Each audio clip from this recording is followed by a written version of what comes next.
بنو امیہ تھے تو چور تھے، تو سارے بنو امیہ میں چور ڈاکو تھوڑی تھے بھائی.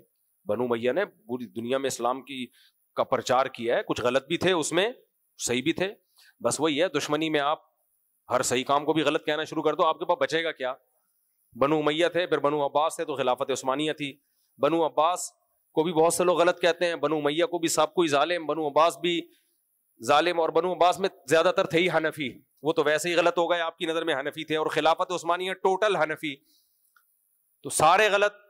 اندلس والے مالکی تھے تو غلط. تو اب بچا کچھ آپ کے پاس تاریخ میں؟ تو انگریز بولے گا تم لوگ 1400 سال میں کیا تیر مار لیا تم نے جو اب تم بات کر رہے ہو. ایسا نہیں ہے، ہماری تاریخ اتنی بری نہیں ہے جتنی بنا کے پیش کی جاتی ہے. چند نیگیٹو چیزیں تو بہت کچھ پازیٹو بھی ہے، تو جہاں نیگیٹو کرتے ہو پازیٹو کو بھی اچھالا کرو اپنی تاریخ میں. محمد بن قاسم 17 سال کا بچہ تھا اور میپ ایسے دیکھا ہے اس نے اور دماغ میں آیا ہے، اور کوفہ سے چل کے آ کے سندھ فتح کر کے چلا گیا. ٹھیک ہے اگلی حکومت نے اس کے ساتھ ظلم کیا، لیکن وہ ظلم بھی اس کی وجہ سے نہیں، بنو امیہ کا بوجھ اس پہ نکالا. پھر